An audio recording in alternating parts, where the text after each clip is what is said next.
big organization. And especially we are talking about the textile sector.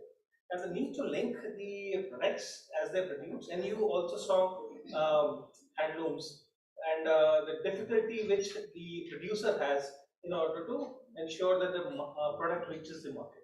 So, would like to hear from you, ma'am. And I also would like to request you to introduce yourself. This is much more self-driven as against. I know, at least I won't do a mistake on my own introduction. So, hi, good afternoon, everyone. This is Saroj Ayush. I'm a senior transport specialist in the World Bank. I work on logistics and transport sector in the South Asia region, and I'm glad to be here. It's a very dry topic that I'm going to talk about, and I don't think it catches much of an attention of people when we start talking about transportation and logistics. But I'll just take 5 minutes of your time to introduce you or sensitize you to what it actually means for all the startups and micro. So when I walked in, I spoke to Mr. Yash and I was asking him what is it that is expected out of me to speak on the table. And he told me that India is moving towards a 5 trillion economy, and can you speak something about that?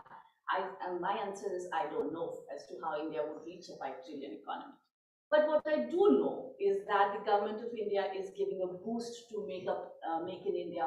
What I do know is government of India is putting Startup India first, and there are a lot of policies which are supporting the manufacturing sector. What I also know is that the MSME industry is growing at 18.5%, that's 2019-2020 figure, and it contributes to 29% of the GDP. Another thing that I know is that all the products that are getting manufactured have to reach a particular place. And unless you belong to that particular segment of software industry where things can travel across space without anyone knowing it, things really have to move from a place to place. And apart from people, who's very, very obvious that people do move and there is a desire to move on luxury, on travel, on vacation, on meeting friends, goods don't have any such idea. Goods just have to move to reach to the consumer. And it becomes very important for MSME, especially for textile. In fact, in textile, it takes another angle, which we say this is the 5th P of marketing, which we're talking about. That's the pace. It has to, the fashion industry has to reach a particular person at a particular pace, otherwise you've lost out on the market. So, and Zara happens to be one of the examples which excels on that particular area. So let me bring it back to the mundane topic of logistics. We worked a lot with the MSME segment of the country, and we work across economies, as you know. And it's always talked about, and I think everyone in this room would be knowing that India has got a 13.5% logistics cost, and India is kind of trying to reduce that. Good, well said, but is it really 13.5%? The first step back is no, this is not true for MSME segment.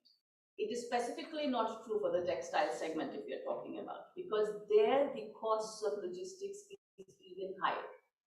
Now, what does that mean for the segment? It means that this is happening to be another of your competitive advantages in the segment.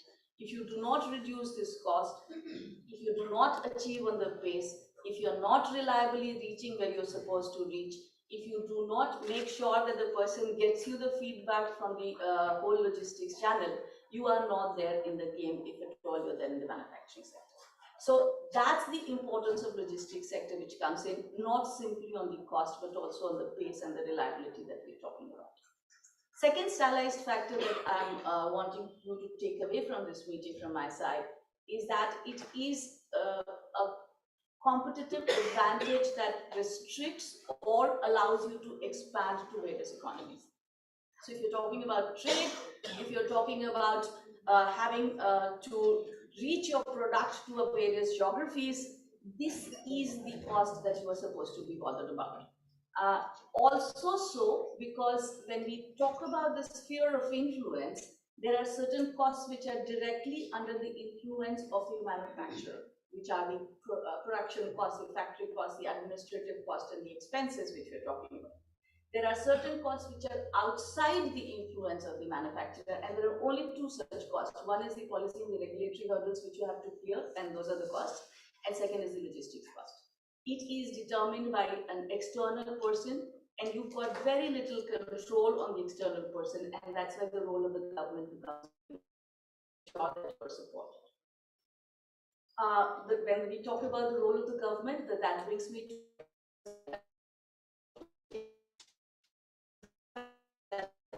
completely unorganized. So if you think about moving a product, say this piece of paper from here to there, you will have to cross various layers and channels. There would be a storage, there would be a warehouse operator, there would be a bank, there would be a truck operator, railway operator, shipping line operator, containers, there would be a freight forwarding agency, custom house agents, DGFTs, Department of Customs, Department of MSME, Department of Finance, and I can go on endlessly the number of people that you'll have to deal with. So there are two takeaways on this, one for the private sector and one for the government. And we're working along with the government and what are these two takeaways? They both come to the same thing. The first is, do we have this segment which has professional players over there? We can take care of the entire segment. I can either concentrate on making a piece of fashion garment, or I can concentrate on handling the entire gamut on chain of people which form a part of the supply chain. So there has to be an all these things on my behalf, and I just pick up a phone and say, okay, what's the cost? I need it to be reaching there. When will it reach? That's what we would need. So that raises a question as to what is the penetration of third-party logistics service providers in the country. And that's the difference where the government, the takeaway for the government is that they need to look at whether this is available, and if it is not available, what is the kind of employment opportunity that it is generating, because even the third-party logistics comes under the MSME segment. So it's actually a circular thing which starts from there and comes back to it, and also helps in creating employment and reduction of cost. Looks like a win-win situation, but certainly, my friends, we are far away from that at present, and we would like to move in that direction. With that, I stop. Thanks. So disparate elements, unorganized sector, and all I see is chaos. I mean, how do they move my products? Can technology play a role? That's a question, Julian. What kind of technologies can help streamline this? Before I move to the representative from Ethiopia. Absolutely. The good thing about Indian community is that they work on jugaad system. So there are a lot of people who are there to do a jugaad, and whenever there is an opportunity, and we can see that during COVID. And then, ma'am, for the international audience, if you could explain what jugaad is. Okay. All right. Jugaad is an Indian word, and it exists in this country context where people use their information skill to make a solution happen in the most complex and challenging situation. Not really relying on a structured solution, but and that's keep on adding the numbers. So as I was giving you an example of this particular, it gives you an opportunity. So if you see the COVID lockdown period, the Danzos and the group of people who started taking over this logistics supply, you did not need to step out of your house to get your groceries. So you could just order the groceries, and there was this another person who would pick it up, pay, come back, take the money from you, and that's the chain that it got started. However, what we need to do is to look at it at a broader level. This is a very small, I would say, customized solution, but we need to take it up at a broader level. At a broader level, I'm glad you brought that point up. Technology really helps. And we heard blockchain and artificial intelligence coming. There are various people. So, as I said, it's a supply chain, it's a supply network actually. But in the supply chain, the blockchain actually allows space for various actors to act simultaneously. In an integrated manner.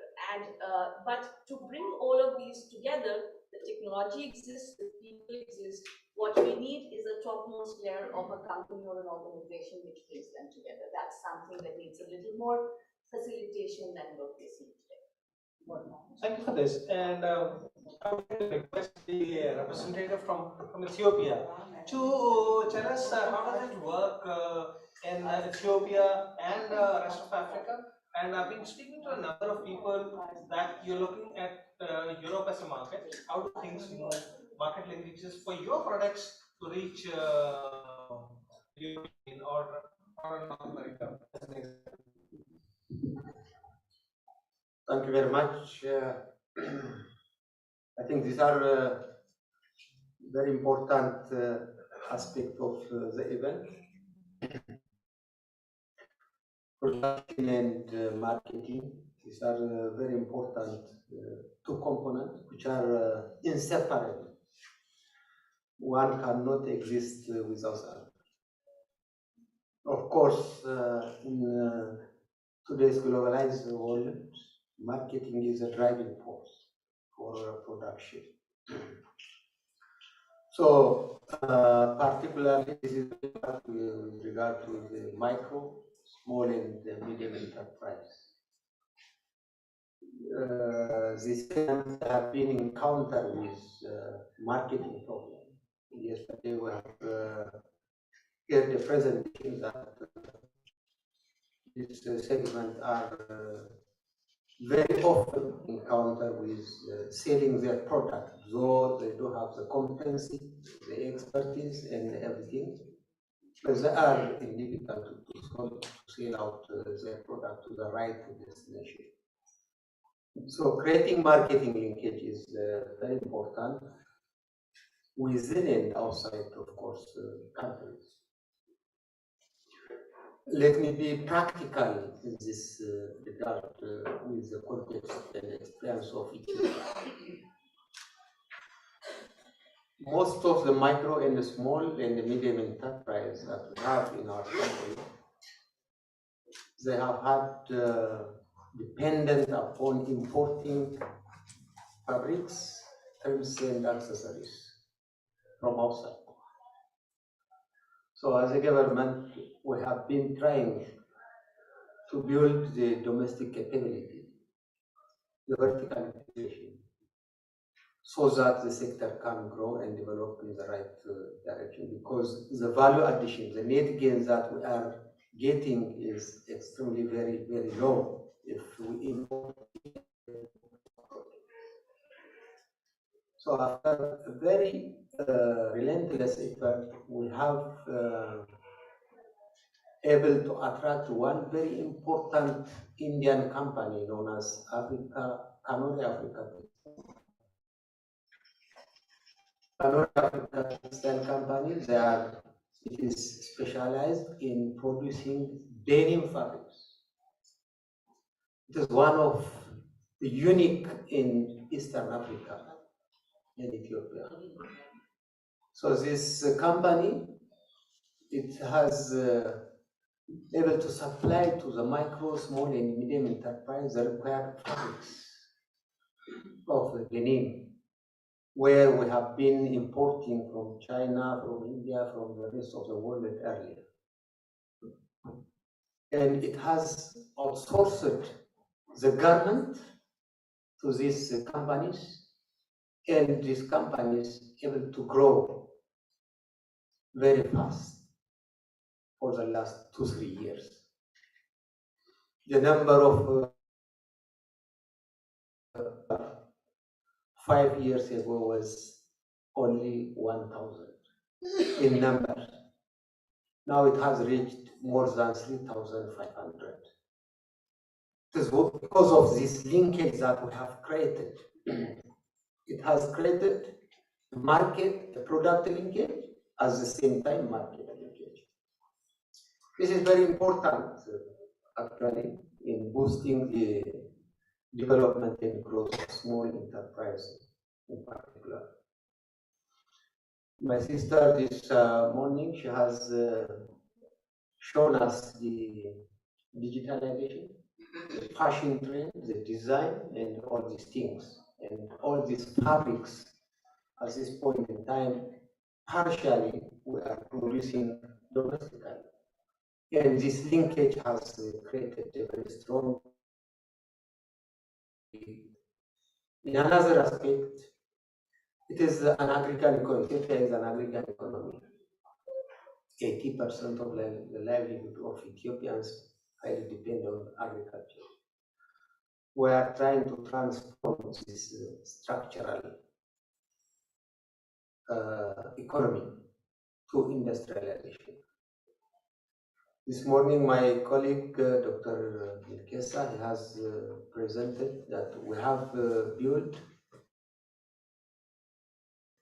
parks throughout the country, where these parks, they collect raw form of agricultural products and would be transported into more products in the park. We have one development industrial park. We have one Chinese company and one Indian company over there. The Chinese companies are specialized in edible oil manufacturing, particularly avocado as an input. This company has a very big capacity and it has connected with over 70,000 farmers to grow avocado tree and supply to this company so that it process to final oil form and export to the rest of the world. So in a way, the agriculturalists, they have secured a market with the company, and the company has secured production supply from them. So this is the type of linkage that we would like to create really to transform the industry. Likewise, the dairy product, the milk producing company, it has connected over 20,000 pastoralists. So you can imagine how really, this is how really agriculture can transform to industrialization. So this is one product can be sold to the other as a market destination and the other to get the product from the other. So this is the type of linkage that we would like to create in our country so that they can support each other and develop together. We have created also a buying house, trading house, where it collects from micro, small, and medium enterprise products and sell out either domestically or internationally. So this is a type of linkage that we need to create really to help the industry, the micro, small enterprise partners, and to grow together. It's very important in the subcontracting aspect, the ancillary, the Japan's experience of Toyota. They are sourcing more than 400 inputs from us. So this is really the type of linkage that we need to create globally as well as domestically. Of course, sourcing companies, buying companies of known brands, to have a very important role in this regard. Selling to Europe, we are selling textile and garment product to America through the market access opportunities that have been created. We have privilege on that. To start, we try to identify the right buyer and connect our producer with this and support it.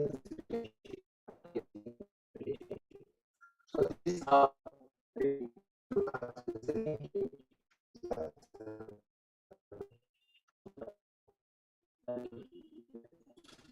Fantastic. Finding the right buyer.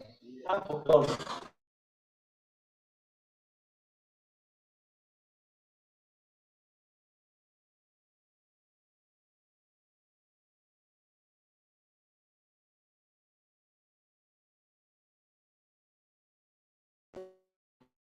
And thank you, Chair. This regulations in this need, I hope that the implementation concept. But I believe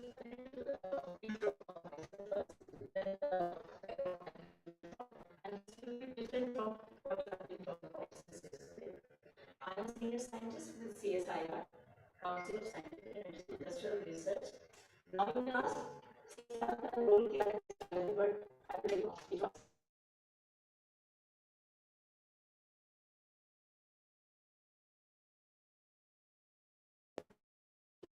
How this can be observed or can be taken forward or can be taken into industries to develop or collaboration or competition. So what actually the idea was that every region has got some resource endowment and special resources as far as human resources concerned and traditional knowledge is concerned. So the idea was that how to capture the traditional knowledge and human resource put together with a kind of research background and the support of the education background. That's how you see all the clusters, because the cluster comes with the traditional knowledge and extended cluster in India. So talk about the Nova cluster, talk about the Ghana cluster, and generator in as the industry MSC is concerned. So my over CSI countries and they are working very ambitiously, linking with the research institutions of the state, plus educational institutions and the industry, be it small, medium, or big. So coming back to the CSIR, that last 25 years ago, when we got some guidelines from WTO, as far as we talk about the export linkages, the marketing into export, then you have to abide by those guidelines. So one single point was that Indian fabric cannot enter the market until unless you have these parameters, and that letter comes to the ministry, and the ministry kahan jayegi? And ministry will immediately go to the research institutions because there are some technological aspect. And when you said what technology will do, I will tell you what technology has done. So I mean, because every this kind of a thing that comes to the ministries, because they take all these issues and then just distribute the funds to the departments so that they can do research forward. So one such problem was bleeding of colors of Indian films. So this was, brainstormed at least for 2-3 months. How do we go about? Then our National Chemical Laboratory, which is in Pune, they came out of some solution because they developed some new chemicals through which our Indian fabric was able not to bleed the colors. So what I'm trying to say that coming into this segment, what this panel discussion is on, that how do we market linkages? Market linkages will be sourced from each and every angle. It is not just the demand, it is not just the industry, it is not just the government. You have to play a part. So we call it triple helix approach, where research, industry, and government, they are the partner. I mean, it's a very ideal situation. It does not happen many of the cases, but how it happened in CSIR case, I'll just give you some example. Because research is not just the paper and pen, yes, or your idea. It is that how do you bring that into the implementation? How do you bring that innovative idea into the practice? And because in CSIR is known for, like as it abbreviation, Council of Scientific and so industries which are prominent and taking all our foreign exchange and employment generation and things like that, CSIR is very conscious about it. So we have a networking of amongst the lab where we do kind of institutional mechanism, network mechanism, where we coordinate with the industry and like we take, for example, the mechanism is that we take a sponsored project. Though we are from Government of India, Ministry of Science and Technology, but we will have the sponsored projects from maybe industry, from the ministries like the one we did for DCH, Development Commission of Handicraft. So they were bothered that what kind of technological upgradation you can suggest so that our designs and they can be having, and the quality first of all, because if you want to have a market mechanism, export market, then you have to start with the quality. So how do we do that? That will come from the research and one small institutional mechanism, then only it can be possible. So what we do now, like last 10 years, CSIR has developed in each lab business development group. So it is not that because scientist is doing a research, he is not a marketing person, and he should not waste his or her energy into asking for marketing or searching for the scope of marketing. What he or she has done, his innovative idea, and how do we do it? But then there is a business development group sitting over there who will network your idea or your product to an industry. But that's it is this thought I want to carry it forward. Commercialization of research, Yes. a very important element, and that's been bothering the country for quite a bit of time. Yeah. There are lovely research, but they do not see the light of day. You have technological readiness levels, you have manufacturing readiness, Yeah. all those things are there. How, in your opinion, should research really be commercialized? Though it may not be happening, Yeah. but what is your viewpoint on that? Yeah, it has to be, research is not meant for shelves. So now we say lab to land. What you are doing in lab, it should reach to land. So research, commercialization, but what I told you, that this is not a work of scientists to find out the market. But then what model we have globally, that whenever you conceive an idea, you have a governing body of that project, or project formulation, or say when you submit it for funding and things like that. There yourself you have those industrial partners with you who are agreeing to take the technology as far as you come to technology readiness level 8.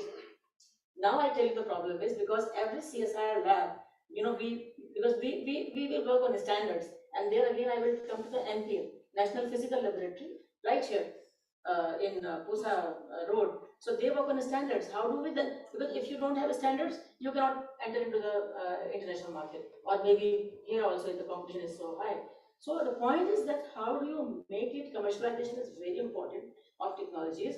For that, you have to have at the very inceptions level, you have to have those people in your team so that they can understand what you are conceiving and what you are making, whether it will see the daylight. You see, so there itself is the right kind of assessment is required. But what happens as far as our routine kind of funding is concerned, that yes, you have better linkages and you have this idea, and then you got the grant, you do the research, do the recommendation. The question is, what happens Yes. after the grant? Yes. So after the grant, now what I'm telling you, that we, like last 10 years development in CSIR, I can talk about CSIR only, that we are responsible for the part of implementation also. Because when, as far as my lab, I will say it's not a bad lab, because bad labs are where the experimentation are going on. But NISTAT, where I'm coming from, is National Institute for Science, Technology and Development Studies. So we are into the policy advisory and policy advocacy. So when such and such things come, and they do come, and whenever we speak loudly or say maybe the very true or say harsh, then we are asked in the parliament that you come and reply what have you spoken. But research cannot be done in any kind of limitation or foundation. So you have to answer, you have to face those questions. That's fine. But now the situation is that, like last about few DG, like I will talk about last DG Girish Sahni, and before that Mashirkar. He, right from that Dr. Mashirkar time, that every scientist has to earn 30% of your salary. That means you have to have industrial linkages. So when you have industrial linkages, then only you will know that what is this vicious circle. So that kind of practice, and then we have this technology readiness level. Each lab will show what technology they have developed, that what level they are okay. Because at the level of 5 or 6, they are still in the infancy incubation stage. Just wanted to take this forward. These structures are fine, but we have moved away from industrial age to an age which is Industry 4.0 and beyond. We're looking at Internet of Value as against Internet of Information. Our whole organizational structures have to undergo a change. And I would like to understand from the World Bank Group that artificial intelligence can be used for aggregating demand. There are multiple ways of doing. So, how do you think?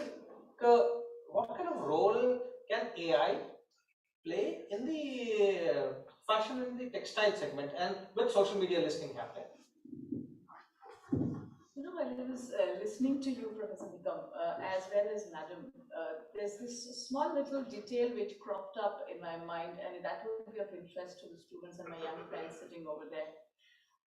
During Mahalanobis time, when the first planning commission was being set, and we had the first and the second plan which was brought in, it was a deliberate attempt not to give too much of money to textile sector, remember, and at the expense of the heavy industries. They spent too much on heavy industry, the two factor theory of Mahalanobis. And at that time, textile actually saw a dip in the entire percentage output of the GDP. It saw a dip. It's only in the recent years that the textile is once again seeing a climb up, and there are 2-3 factors which leads to it. First factor is your geographical coverage. You know, it's currently no more restricted to a particular area where you are selling, because the Internet of Things, or say these e-commerce platform, have actually opened up the world for you. So at your place, and this is specifically relevant for MSME, and that's why I'm bringing this up, you don't need to go to the market to sell your products anymore. You are sitting right at your in your house, in your factory. You've designed a product, and somebody as far off as Ethiopia would like to have that product, and there is a laptop where you just click in and say, okay, I like it. Now, what that has done specifically to the fashion industry and textile I'm talking about, it has done a little to the jewelry industry as well, is that a customized offering which was hitherto not possible has been sent to a place where was hitherto not possible. So you could be referring to those 3D Absolutely. models and Absolutely. mass customizations of various kinds. Absolutely. Now, how does he select? And that's where artificial intelligence and Internet of Things comes in. Now we are seeing a development, and I'm not the new generation, I'm an old generation. That's out there. Yes. So now what they're developing is, if you see the internet, there's a 3D space, and you can actually try it on. You can try a shade of lipstick as well. So, and you know which and you know which one to order. And that's the power of technology which is behind. Now, where my concern comes from, and what World Bank has been trying to put across to the governments and economies, is that this scale is moving at a much faster pace than you can realize. It's changing every second, and it is going to change every nanosecond by the second. The problem is that, are your physical systems geared up to meet that kind of demand? So when you asked ma'am to talk about demand side interventions, the demand is exploding actually. But is your physical system really ready to move it? Or is it going to be replaced by 3D printing? We're getting into some kind of a science fiction story, but it's happening, it's becoming a reality. Absolutely, absolutely. So I personally feel, and I've done a lot of work on this segment, and I think we have a long way to go. I think we have a long way to go, and this demand explosion has to be met from the supply side. And that's where the MSME needs to be supported, either through research or through market linkages, which we've been talking about. So let me ask you a counter question there. We've been talking about the supply side, that the physical products have to move. But in tomorrow's world, when we look at metaverse, what we really mean that what they become just physical commodities, and the real action moves to metaverse, and you're playing on the digital space. By avatars is the most important thing, and not the physical piece of clothing. Okay, so sorry to bring that up, but no, I'm all ears to it, because we've been having this discussion in and out, and this is actually a reality which is facing us. And unfortunately, we feel, at least I feel that I'm a little outdated to really answer this. But what hope that lies, and I'm quoting one of the topmost AI personnel over here, is he says that the only 3 things that are going to remain in this world when metaverse comes in is experience, and experience. Okay. So it would, I mean, and I do not think that technology, at least what we see and the way it is going, that it can really create the experience, the physical feel of goods, the the physical field of a human interaction and the physical field of the geography that you're in. That is something that maybe the internet might not be able to clear. And there I see a lot of role of transportation and logistics. So at least I will remain with my job. I don't know about the future. Sorry to make that light. Yeah. And what is the role of technology as far as logistics is concerned in Ethiopia? At what stage are they in? Ethiopia and the broader African market? Yeah, in terms of logistics, I think we are working on it. Okay. There are a long way to go, but we are really, because without efficient and effective logistics system, it will be very difficult to compete in the global market. We have introduced the railway mechanism, which we have had only one railway from the port Djibouti to Addis, but now we have expanded this throughout the country.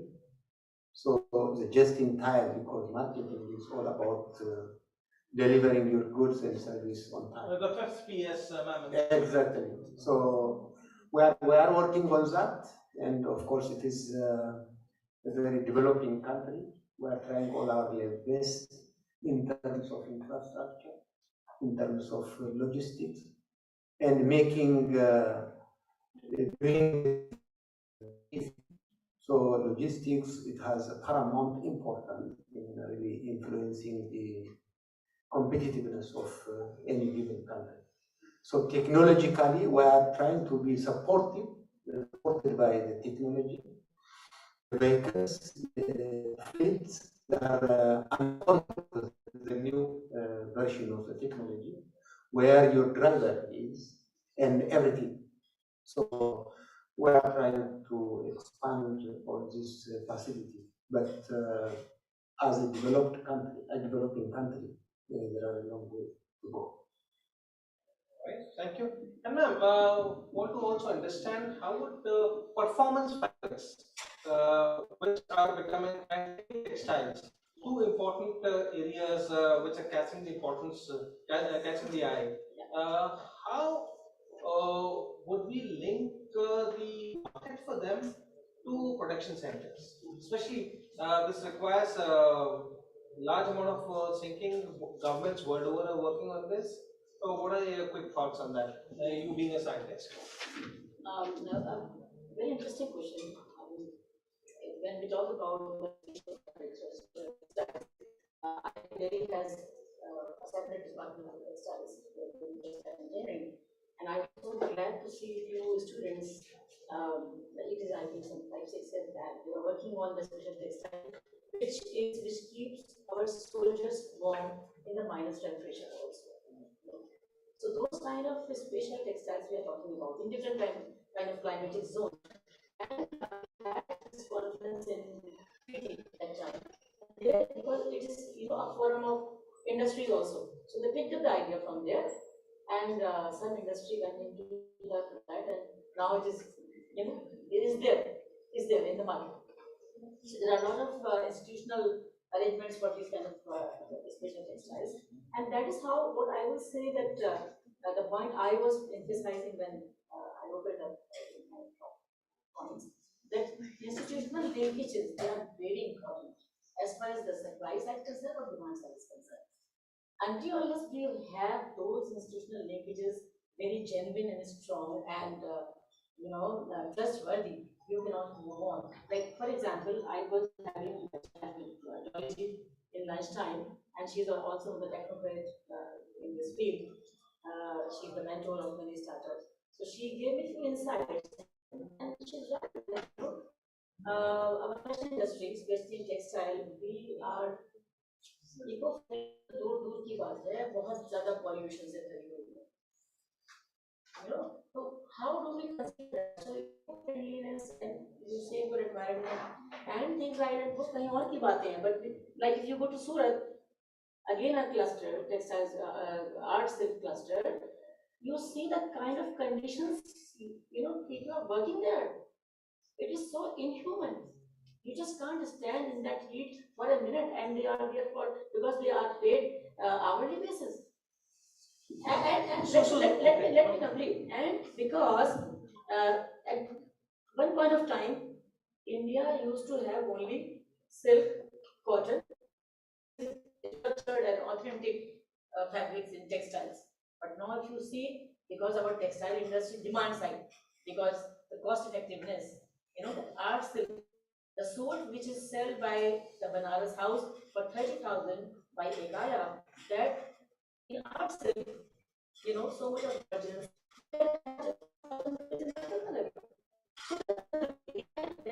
The variants and the kind of range the art silk has proven, and that is how you are there in the wall market, in the Walmart, and in US you get all these suits for just $10, $20, because the market, because so is South India. I no this thing my observations, but it's not that because those people who want to wear silk, they will wear silk only. So from 1,000 rupees a meter, or say maybe 5,000 a meter, you bring down to 50 rupees a meter. How do you do it? So some kind of research has gone into it already. So I'm not saying that, but to create a market, those institutional linkages were there. That is how it could happen. Like take the level of Northeast, because Northeast is again known for its heritage, traditional knowledge, there is that, all that. So because we have clusters, and we have our CSR lab, East Jorhat. They were working that what kind of technology to promote. Then they have some World Bank project there in Guwahati, and now the IIT has also come up over there. So these institutions, they sat together and created a demand of that banana textile.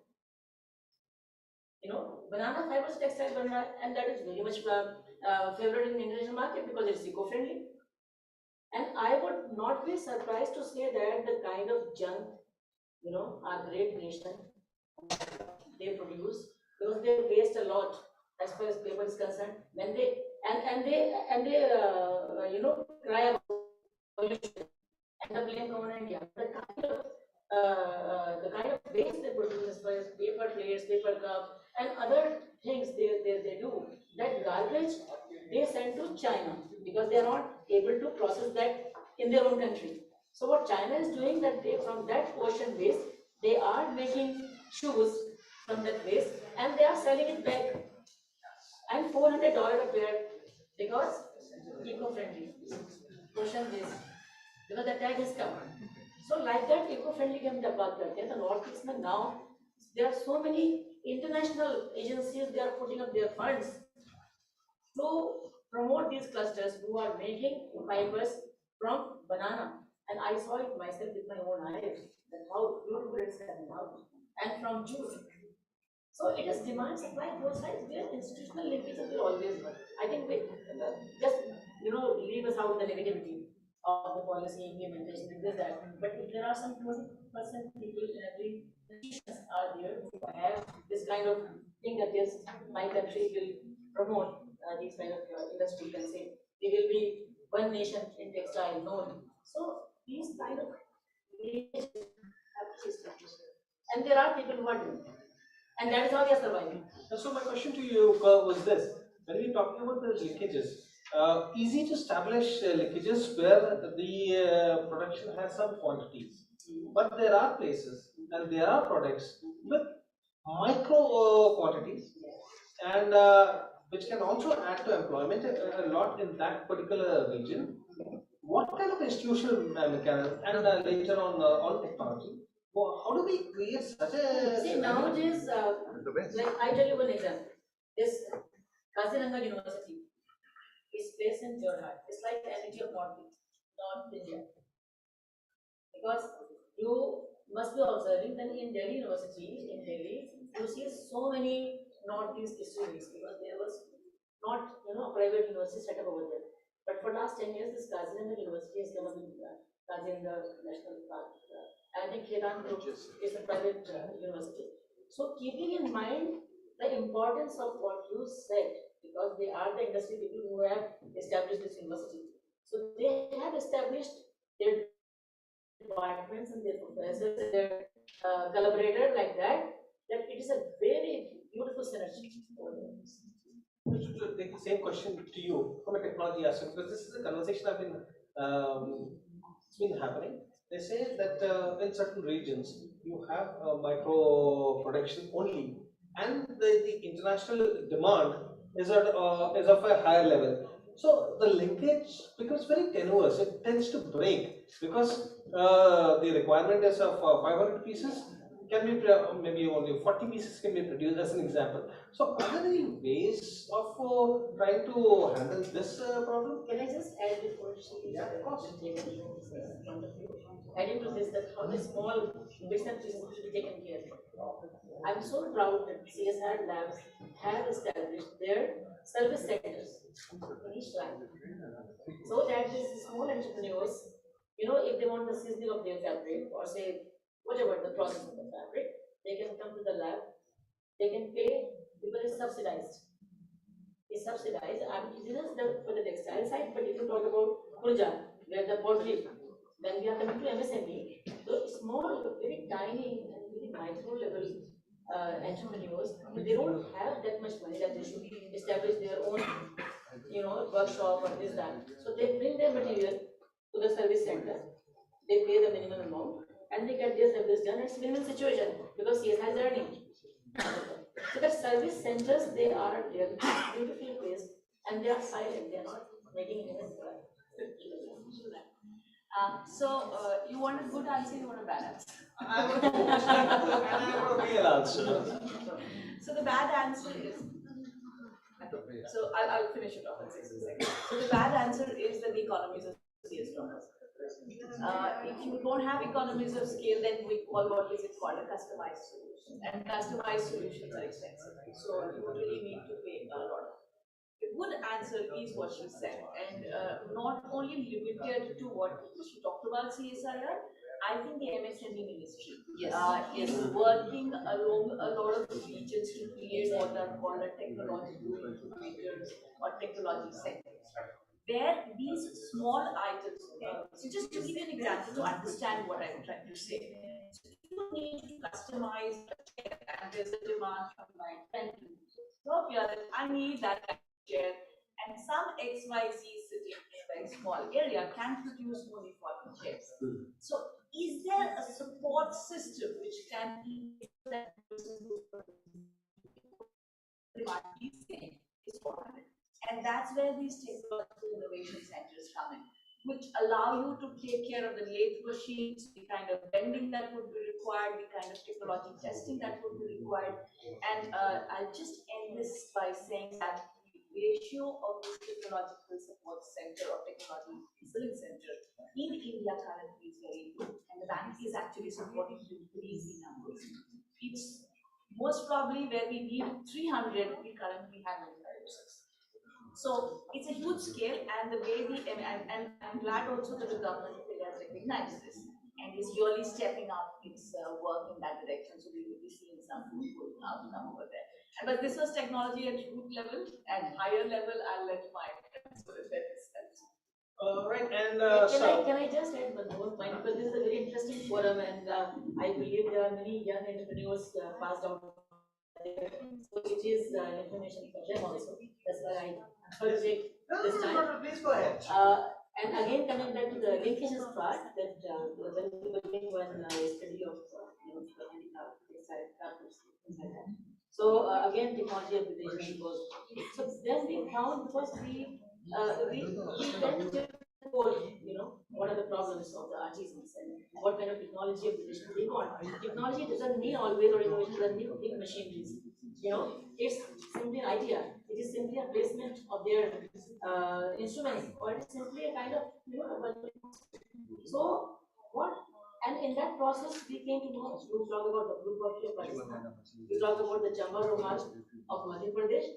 We talk about the Zari Bank of Lucknow, Nawab, because their the whole attire or the dresses used to be with the golden white. So all those things now are disappearing, because first of all, the people who are doing, they don't want to forward this traditional knowledge to outside world. Many of these things, and some, because there are Now the next generation, they don't want to be in that same kind of work. They want to have white collar job. So there are many textile fabrics. There are many areas which are extinguishing. They are just disappearing from the market. So what we thought that these are this embedded knowledge or traditional knowledge is in a heritage of India, and it should not be stopped there. So what we tried and we did implementation part I'm telling you. Yes, because those master craft persons or say awardees of these particular special knowledge, so we proposed to the minister and to the development commissioner that they should be part of NIFT faculty and NIT faculties, and we did that.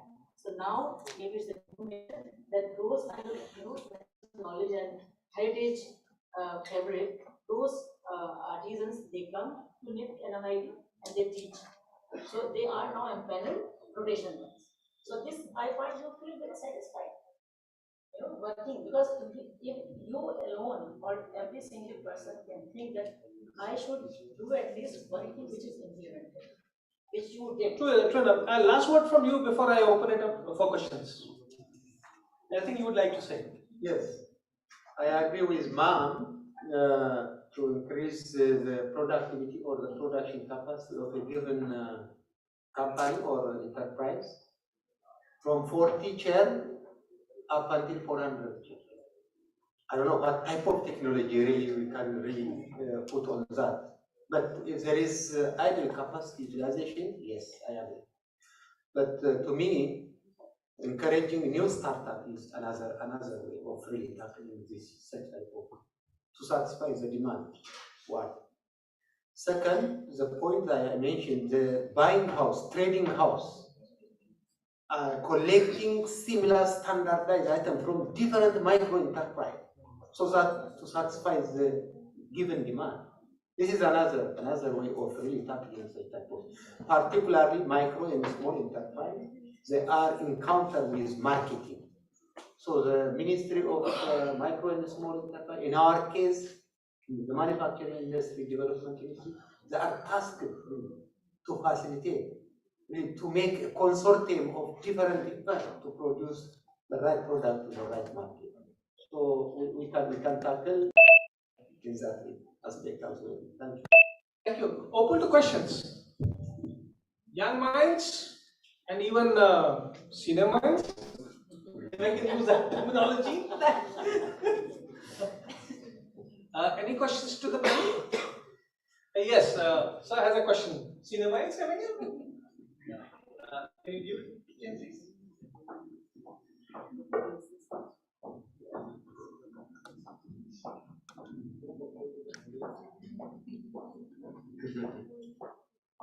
Yes, myself, Dr. Surendra, from Government of India Institute of Textiles. My question is that the work which is being carried out in the labs as a scientist, I find that a lot of things, research work is going on in the lab, but it has not been transferred to the lab. The fault is at the scientist end, because you have to facilitate your research at the ground level to the person who is not aware of the technology. So, what action you are taking in this direction? Yeah, I told you. I mean, this is a very basic, in the sense, query, and of course, one can question. But again, I would come to the point that when you, as far as the hardcore technologies are concerned, like if I talk about that, how do you develop tiles out of waste? Then a scientist will work on the chemistry of that. He will not go and see the market. So it is basically the foresightedness or networking worthiness of the director of that lab. I come to that point. Oh, okay. So he or she, whosoever is head, they should see, because what happens that in our system, in our government or say minister or things like that, promotions are based how many papers they have published, how many lab level you have got the awards and recognition. They will not see that in how many advisory board of industry you are there. So that self-assessment or say the career development of our Worthy CSIR, I mean these, I will say that assessment parameters, they should have been changed long time back. Because people are busy in writing papers, getting patents. Patent is good because that is how you are known to the world. Like you are known for Basmati rice, you are known for neem, you are known for rice. Why it is not being percolated to the grassroots level, to the beneficiaries? Because the research which is being carried out, Yeah. it should percolate to the level so that No, you cannot say it has not. It has not to the level where it should have been. Yeah, it should be functional. Yes. Because why we are lagging? Because we are lagging because of the knowledge or the research which is carried out by the scientists like you is not being properly percolated. I'm not a marketing person. I'm not an MBA. Why should I? It's just confined to the lab on the papers. It is left to the paper. The head of the lab is not being transferred. Is more. So that's why in that part we are lagging. Otherwise, we have a lot of ideas. But if India you is see having now, if you see, there are so many medicines from CDRI, our Lucknow lab in the market. Point is that CSIR never bothered about that our logo should be there on the product. You see, you have given the technology, you have given that knowledge, and then the whole thing comes with the industry. But we have so to follow. There are many levels, but we have now to make it functional. You have to make it functional. Yeah, things are being functional. Things are being functional. A lovely discussion. Enjoy a cup of tea on this point. Proper marketing and advertisement is required. Madam, actually, what I have found that there are linkage between industry, research organization, government organization are really missing. This is the reason that percolation from the downside or commercialization of product is really having the difficulties. Can I come in over here? I'm just in the defense of, because it's not possible for an organizational person to defend that particular organization. The triple helix structure that she's been talking about of research and the administration and the industry is something that world over they're realizing that it works. The problem is that it requires a lot of institutional effort, and that is something and an honest approach. And it needs a little bit of work. I'm telling you. Because there are many labs which are the star labs. They are doing a lot of business because their directors are visionaries. They are taking their technologies to the international markets. Alright, thank you so much. Really enjoyed this conversation with all of you. Thank you, ladies. Thank you, sir. Thank you so much. This fight will be on. Always.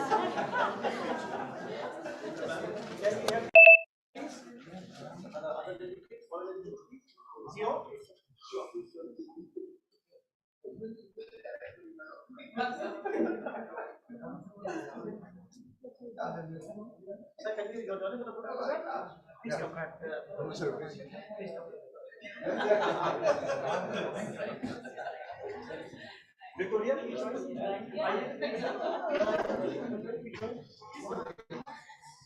Please join for a photo shoot.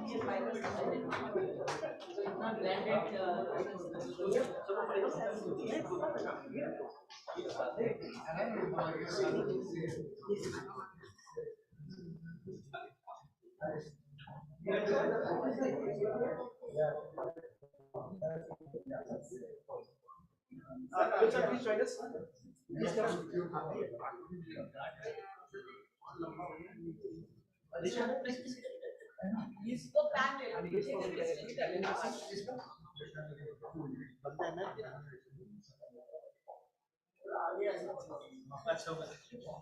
Sir, please come join. Sir, Ashutosh sir.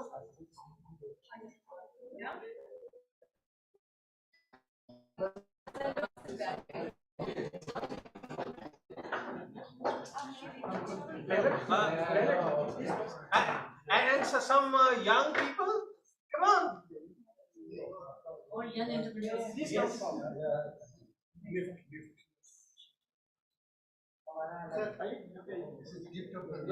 Excuse me. I like that. That's a good tagline. So now, Yeah. sir, please come.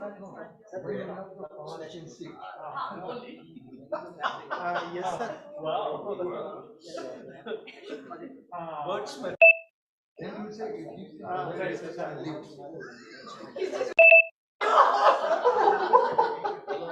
Amazing.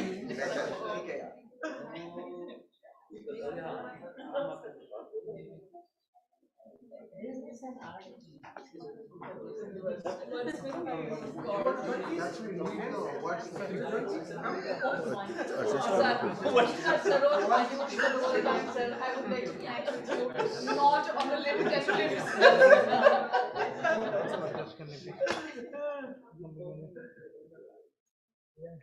Just a minute.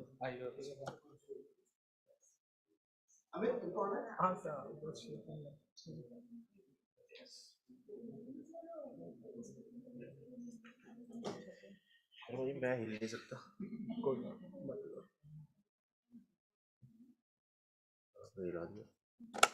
Yes, please. Wait a minute.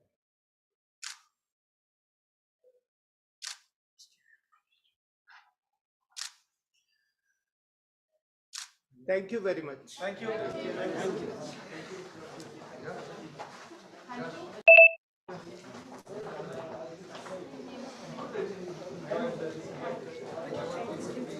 Thank you for a wonderful session. So with this, we would move on to the next panel discussion. And I would like to जब photography की बात ठीक है हाँ हाँ हाँ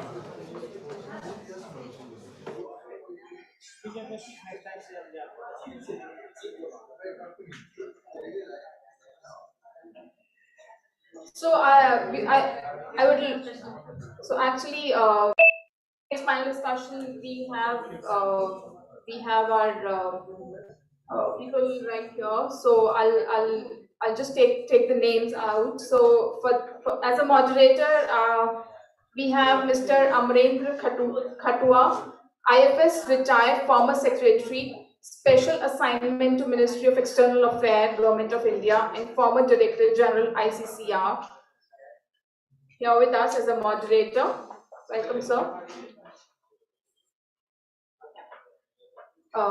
We have I would like to call Professor Amit Budhiraja, founder, International Business Academy. I would like Ms. Dolly Bhasin, founder, Smart Edge, to join. I would also like CA Ridhima Shukla, strategic advisor, MSME Business Forum India, to join the forum.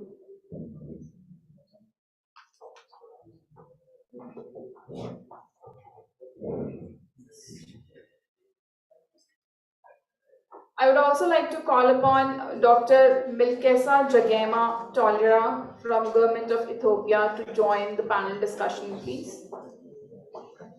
So this discussion is going to be about role of funding agencies towards export marketing. And to facilitate, I would like to invite Dr. Nigam, Mr. Yash Arya, sorry, and Ms. Sonia Lamba onto the stage, please.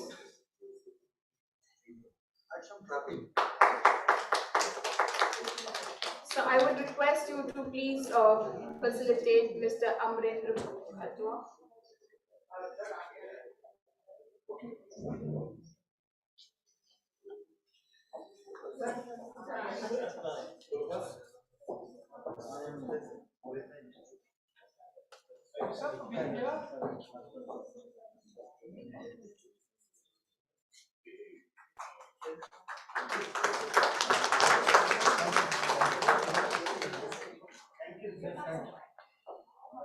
I would request Dr. Nigam and Ms. Sonia to please facilitate Professor Amit Budhiraja.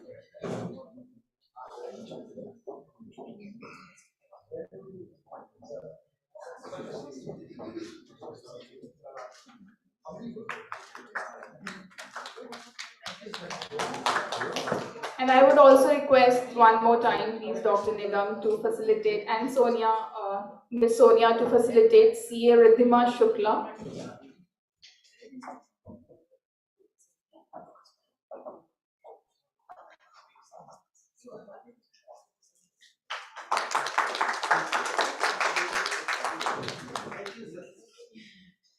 Thank you so much, and we are open for the discussion now.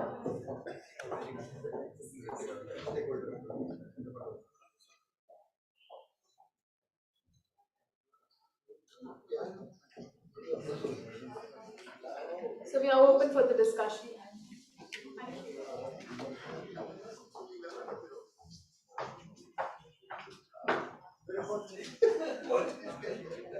Let me start with congratulating Yash on the concept, on the subject, and the way he has brought us together.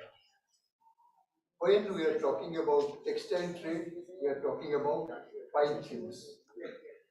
That global chain of export, imports, movement of cargo, textile related services. Second, we are talking about employment generation. 3, we are talking about sectorally different principles and policies of various countries. For example, my friend is from Zimbabwe.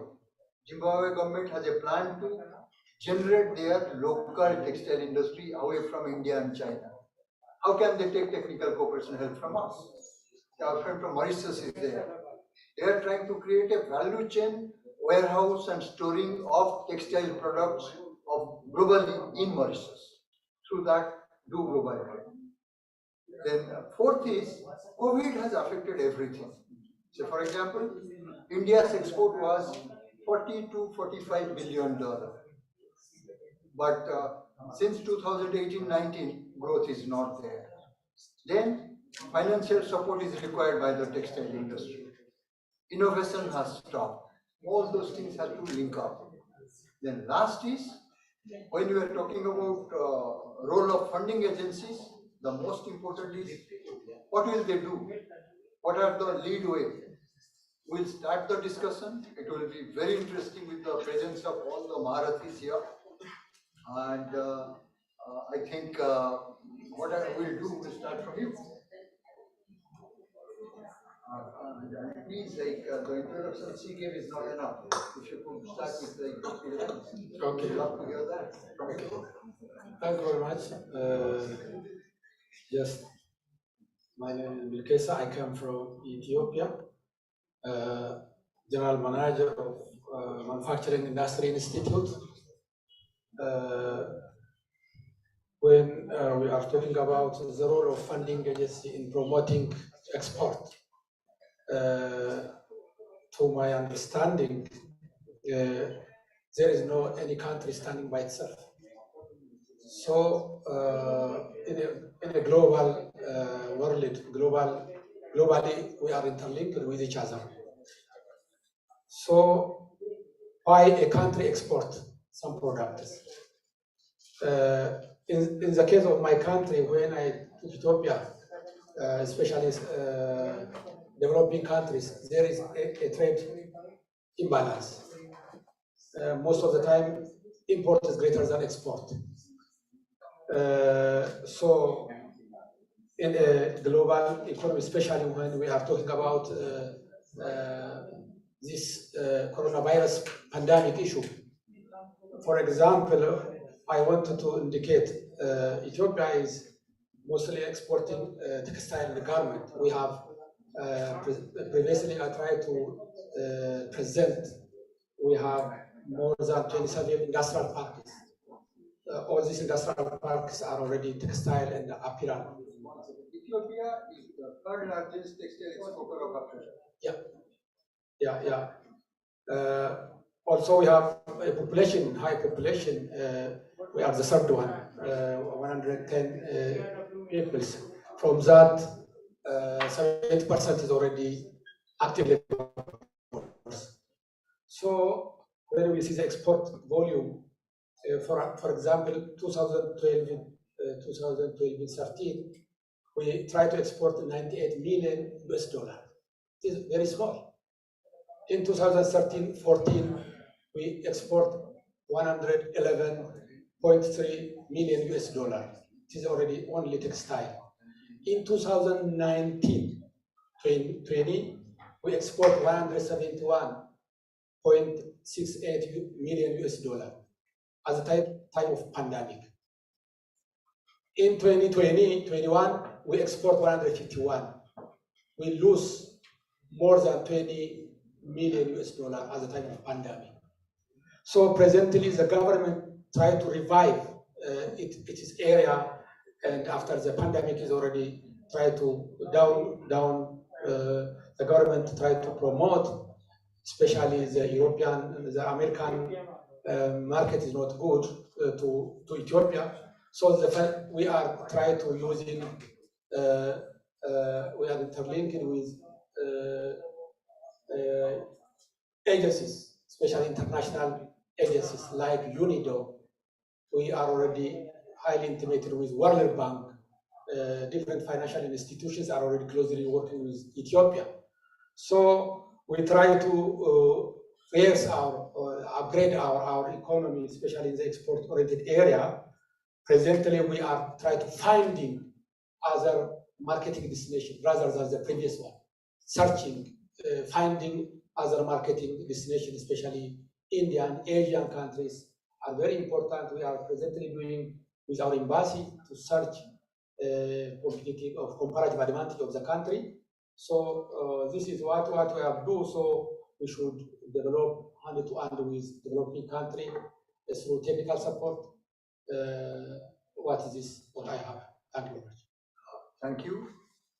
The most important point which you made is post-pandemic situation, global situation, entails increased technical cooperation between the countries on materials, on drawings, on patterns, on funding.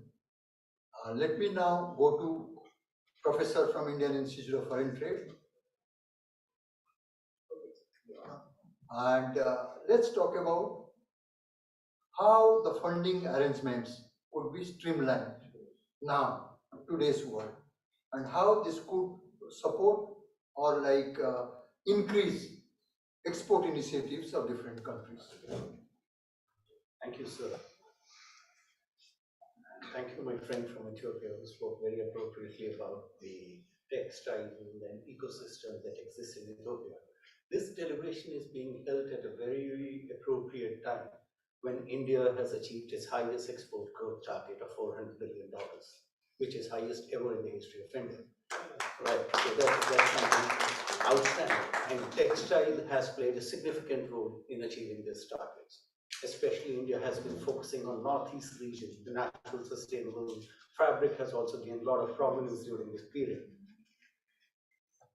And second aspect, if you look at this period, what's our target? What is the future target of India if we talk about export? We are looking at $1 trillion now. So if you're looking at $1 trillion, textile is going to play a major role. It's a major employment generator. That's another factor. We have huge skill set available here, huge human resource available here. And with the new foreign trade policy, which is going to be announced very shortly. Currently, we have foreign trade policy 2015-20 that has been extended up to 31st March 2022. Most probably in April first week or mid of April, we'll have new foreign trade policy, which will have a lot of new initiatives where the promotion of textile is going to gain prominence. Especially, there is a new thing that's going to be introduced, new schemes that are going to be introduced where the import of technology and machinery is going to be made friendly for SMEs. This is what kind of discussion papers that we have been reading from the Ministry of Commerce and others. That's what we look forward to it. Now, if you look at the whole structure of the global ecosystem, currently, if you see the global trade is currently around $18 to $19 trillion. What is the share of India's in this global trade? Hardly 1.7 to 1.8%. And what is the government looking at? Government is looking at doubling this share. We're talking about 4%, 4 to 5% of the global trade. And if you look at what is India's export share in India's GDP, it's close to 35%. And again, we are looking at making it to 50 to 55%. And what is going to play the prominent role? Textiles. Now, if you look at textiles, what is textile all about? It is about SMEs.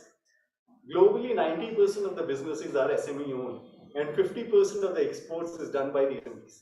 And SMEs are the largest employers. Whether we talk about any country in the world, that's how it's been structured globally.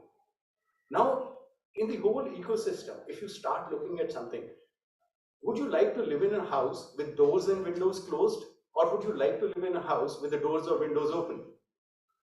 Obviously, would like to live in a house with the doors and windows open.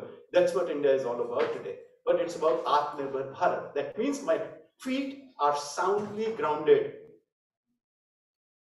I have opened all the windows, I have opened all the doors, but my feet are extremely firm on the ground.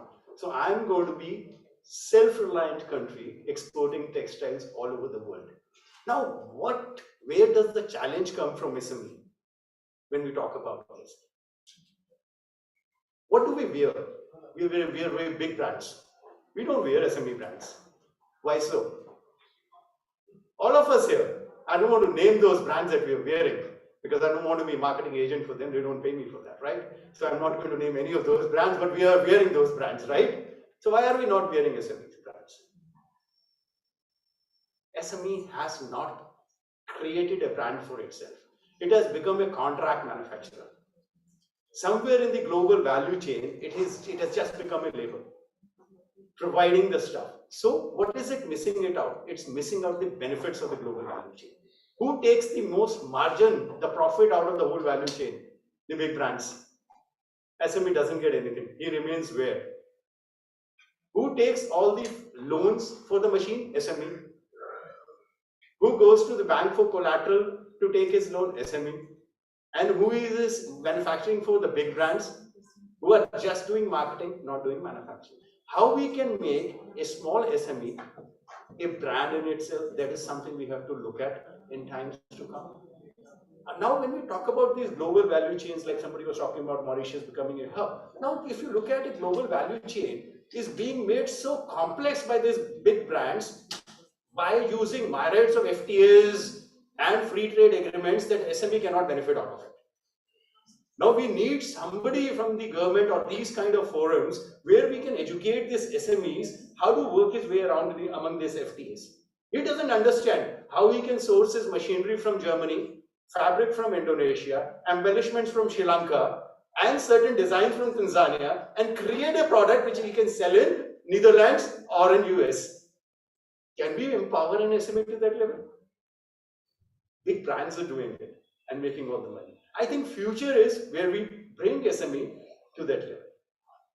I'll stop here. I can continue endlessly. So I'll give the other panelists also an opportunity to introduce it. So thank you, sir. We have among us Ridhimaji from the MSME industry itself.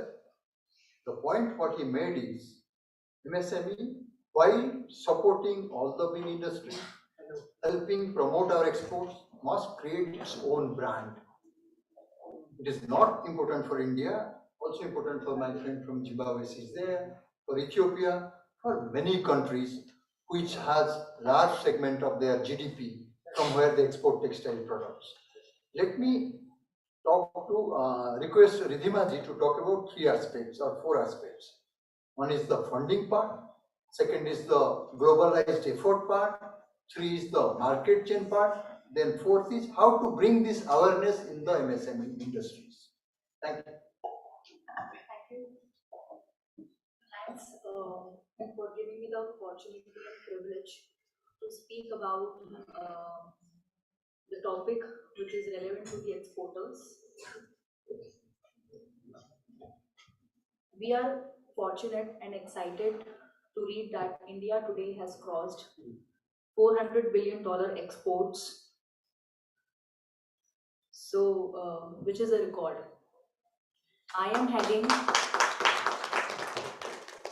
MSME Business Forum India as a strategic advisor, fundraising head, and The forum's objective is to provide 360-degree support to the MSMEs. As we all know that MSMEs are the backbone of the economy. There are big fours also who support large corporates with all the services which they can afford. But for MSMEs, we know that MSME when start, they can't afford, they can't afford fees of high consultancy fees. So we have created this forum in 2018 with the objective of Government of India's vision that to provide 360-degree support and act as a one-stop window solution for the MSMEs. So we have collaborated with the funding partners, family offices, experts, and MSMEs. So we have created an umbrella which support MSMEs. We have law firms, we have merchant bankers, we have fundraising, and we provide all these services at the cheapest cost. So my role here, because the topic is export factoring, so my role is to ensure my clients, my exporters, that they should get the factoring product at the cheapest rate. We have collaboration with the German partners, with the Singapore-based companies. So factoring here plays a very important role, and it has saved the exporters in the pandemic era also, because factoring is a product which allows exporters to encash their accounts receivables and get the immediate payment, which act as a working capital, and they can prepare for their next orders. It improves the liquidity position of the company, and the most important thing is that it is collateral free and it is insurance covered. The credit risk insurance is covered under this product. So credit risk insurance means that it covers the risk of non-payment by the foreign buyers. Still, the company gets payment, exporter is relieved, and that's how it saved a lot of exporters in the pandemic and the COVID era. They got their money and they were relieved because a lot of buyers went bankrupt into that phase. So factoring here plays a very important role in today's era, and it is better than the banks because banks need a lot of documentation and they need exporters profile, whereas the factoring companies with the least documentation, and it's a very faster process, they give you money in within 24 hours when you present the bill. And also, if the exporter completes one payment cycle, it not only gives post-shipment finance, it gives pre-shipment finance facility also. So it is very important. So we as a MSME forum, we are spreading this awareness among the exporters. We are conducting programs, and we have to do a lot more awareness so that we should reach the target of a $1 trillion economy. Thank you. Thank you, Ridhima. After all this discussion, the one most important thing in this segment is institutional support. Whether it is government, whether it is financial sector, whether it is credit agencies, whether it is the global financial chain and technical cooperation support. Without this support, the theme what we are taking, that we need each of our countries to increase share of textile exports in the GDP, improve the role and performance of MSMEs involved in this sector. To discuss this, let me invite her, a specialist, and let her speak on these issues. Thank you. Thank you, sir. So, let me begin by thanking Dr. to really give me this opportunity, though I was not supposed to be on this panel, but I've had a lot of experience in this area, especially the technology-related interventions. And since he's been kind enough to really talk, I'd like to take this opportunity to share that trade basically happens when the right kind of information flows between the buyer and the seller. And that effectively means that you need to identify who the buyer is, what is his requirement, and the sellers need to really comply to the kind of norms that are really required by the buyer, whether it is in terms of the financial transaction or whether it is in terms of the certifications.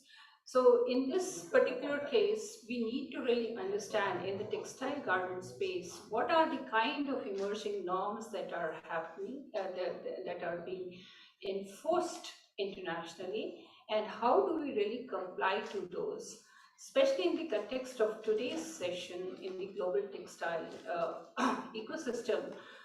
There is a real shift in terms of really looking at sustainability as a core of the entire thing. So whether you have a product which is using ethical labor, you are using the manufacturing process is transparent, as well as looking at how the kind of trade laws which are there within the respective countries are met or not.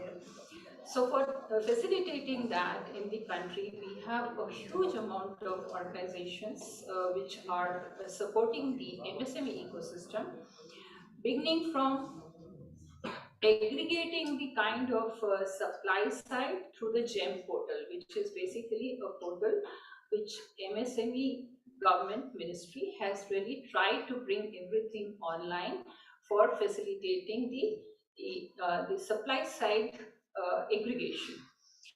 The second major institutional network which is there is the export promotion councils. We have various export promotion councils, and I won't really kind of name each one of them, but the most important is the Apparel Export Promotion Council. And We have 8 of them in the textile sector. Yeah. So what I'm trying to say that this is the framework in which we are working, and to facilitate the export and import, there is an export-import bank of India, which is a very important body to really facilitate this particular thing. Couple of years back, when the borders were opening for cross-border exchange, so and e-commerce was just entering, there's quite a big demand, especially I led a delegation for women entrepreneurs to really see if we can be given without an export license, we can export up to a certain amount of small products that are being manufactured in-house by women entrepreneurs sitting in any part of the country. So this has now become a formal facilitation which is possible. Up to a certain amount you can export without the export license. Now this, though it started as a e-commerce activity, now it has been extended to cross-border exchange. When we really talk about all this, I think the technology has been the biggest enabler. And also, we have a central bank which is for small and medium enterprises called SIDBI, SIDBI, Small Industry Development Bank of India. Now, there are a lot of schemes which have been brought in for facilitating the trade through various kinds of programs which will help the buyers and the sellers to really transparently kind of take up the trade without even knowing each of them from SME to SME level.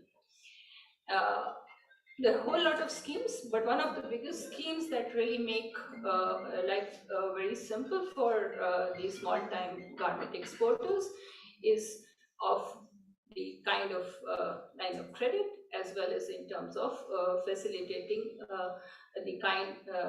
guaranteeing the money that they are using and getting a special, what is called working capital loan against a order. So one more small thing that I'd like to do, which is now coming up in the technology space, is a recent induction of what is called the digital currency. Now, digital currency, India has just announced, RBI has just announced the central bank digital currency, and we'll see a lot of trade really being facilitated by using the digital currency. This is called CBDC, which is the central bank cryptocurrency. So this would facilitate especially the export sector largely. And we have already been seeing this happening by the private sector by using the crypto, but crypto was not legalized in terms of this thing. Now that India is going to have a cryptocurrency, which is a legal tender by the government of India, so it would become much simpler once we have countrywide CBDC to CBDC interaction. Then we will have a moneyless flow of money.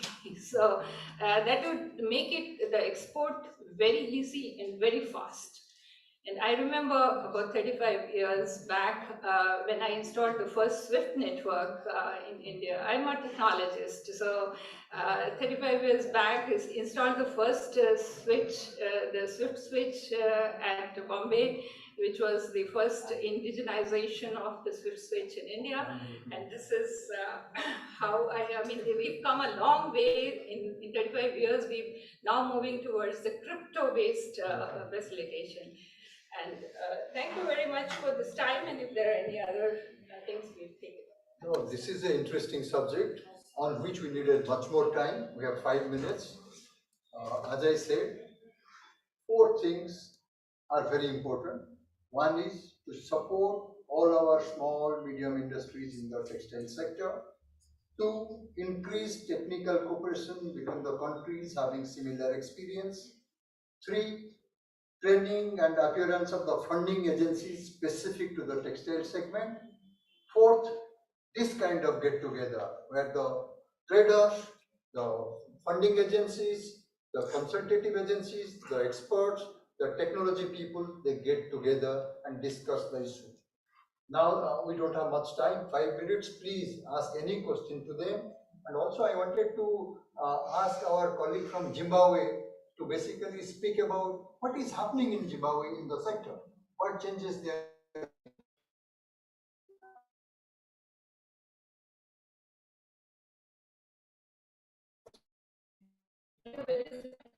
Just click, please.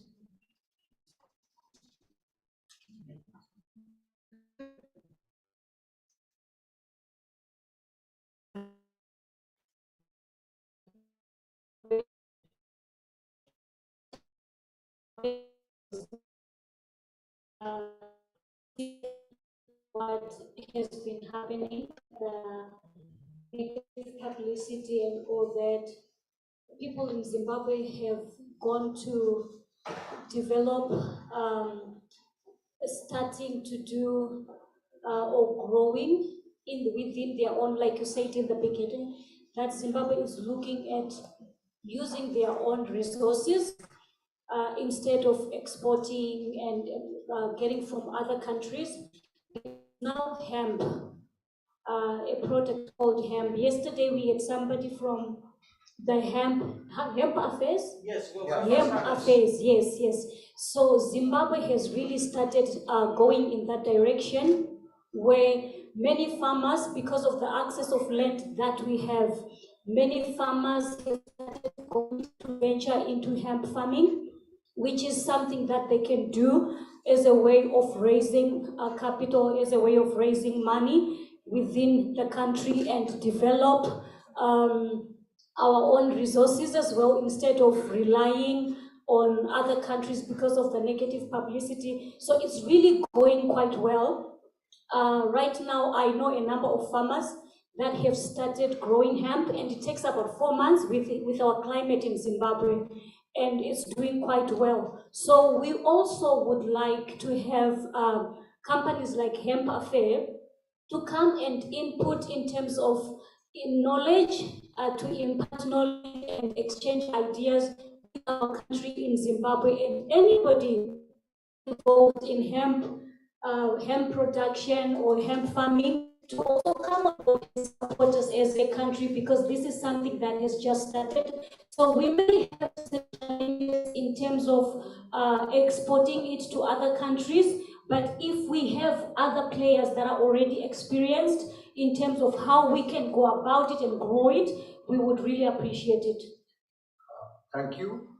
African Development has a policy of supporting local textile industries in most of the African countries, to support and finance technical cooperation activities to develop like hemp and other materials away from dependence on India and China, self-sufficient or locally generated textile products.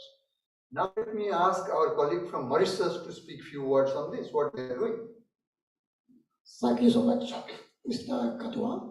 But you are very experienced in the field. You know, you have a rich experience. You know, Mauritius is positioning itself as a real platform to facilitate trade between Africa, for Africa. So we have a really sophisticated financial hub as well as the offshore hub, which is really with all facilities, and Mauritius has been marked as first in Africa for doing business and 9th in the world for doing business. So any business probably in between India to Africa probably can transit to Mauritius, because you will benefit a lot from no tax. There is a no tax. And Mauritius, with Africa, with a COMESA, with a SADC, with all the protocol, we have no tax agreement. Coming your products on the platform in transit to Mauritius will help you a lot for the small and medium enterprise coming to. Thank you. Thank you. I think Egypt. No, Excellencies are our friends. His session is coming. He is most welcome. Being a former ambassador, they are my colleagues. It's a pleasure, honor. But African industry has any question or any comments? This is a very interesting topic. Because of COVID, export of textiles from SME world over has gone down by 4.7%. Employment has gone down by 2.3% globally. And most of the affected countries, as you are saying, not the big people, the small and medium people, and our countries. That's why this topic is so important. Any other comments? Otherwise, we start. Yeah, please. Yes, sir. This is Manish Gupta on behalf of Liquor Support System. I am from last 2 days involved in this seminar, and what I have concluded that there are two challenges, very big challenges are there. As Madam told us, it is the highest polluting industry. Also, at the same time, we have to have better avenues with respect to the textile. So we have to manage our resources in order to manage it. And as the Professor Dr. Saab told us, we have to make the MSMEs some support basically in order to make them the brand, have the brand at global level. So the idea is how we can integrate these SMEs, because of they are competing for each other. Most of the time, what I have seen that if they are discussing, they are competing for each other the prices, and later on they are cost cutting by kicking out the employees. So what the government level we can government level can be done in order to make the integration better for the resource management, in terms of better market reach and creating the market demand for the functional. You have answered your questions, all your questions. But I'll tell Upendra is on the specific issue he will speak. But in the meantime, as we are involved in other topics, Let's talk. Yes, sir. Yes, sir. One more little bit question. SME, how we have to have approach? Being a startup, I would like to know how we have to approach to get the support from SME also in this.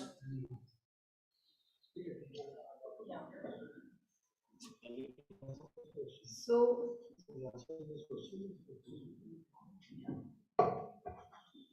so basically, if any startup comes to us, so we give the 100% support starting from the compliances that the startup needs to funding, through the schemes and the support system that we have.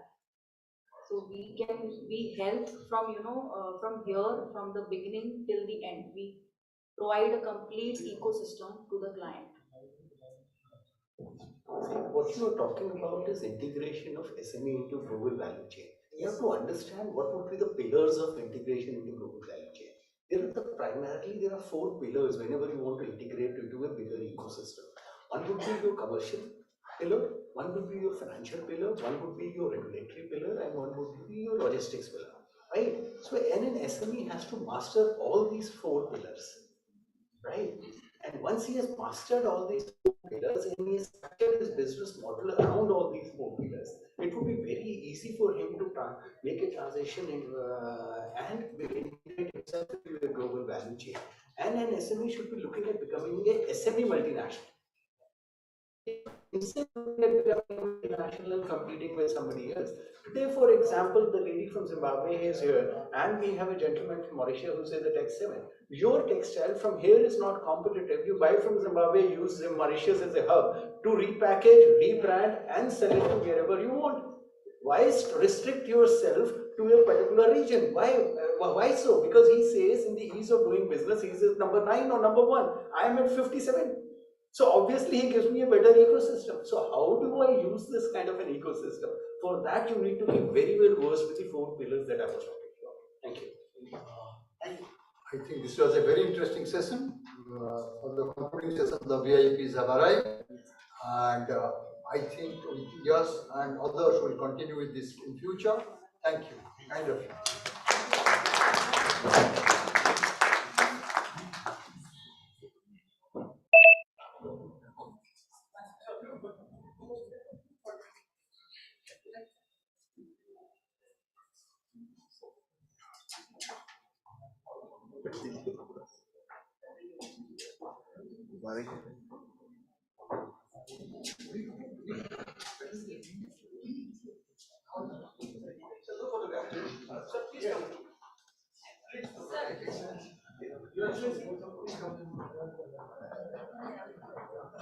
Please, sir.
Go.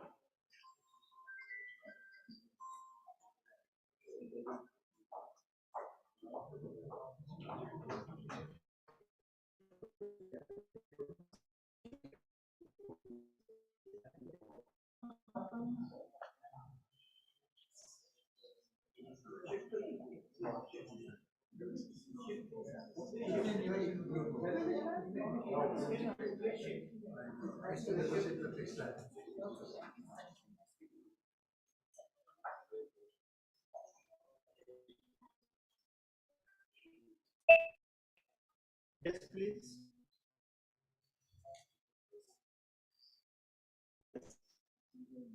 Wait a minute, please.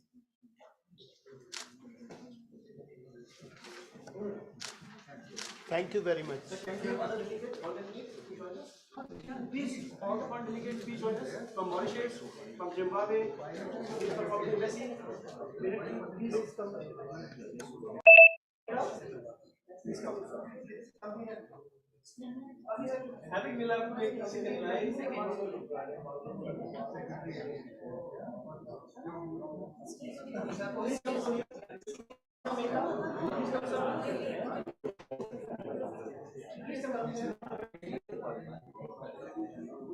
Who is he? Please come.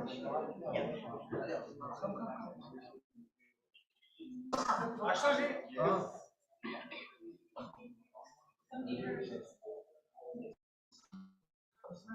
Sir, please come.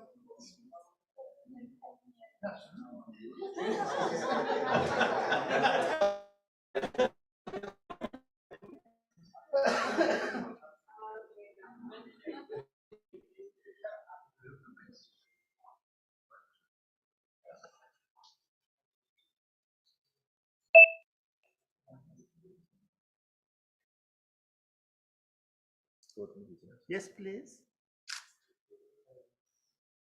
Please wait. Yes.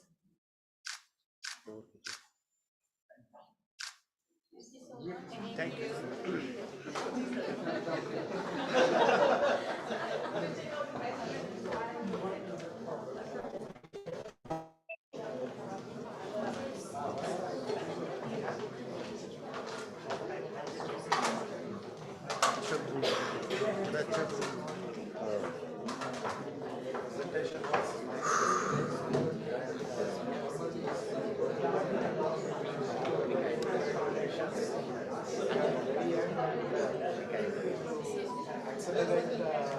Sarvaji?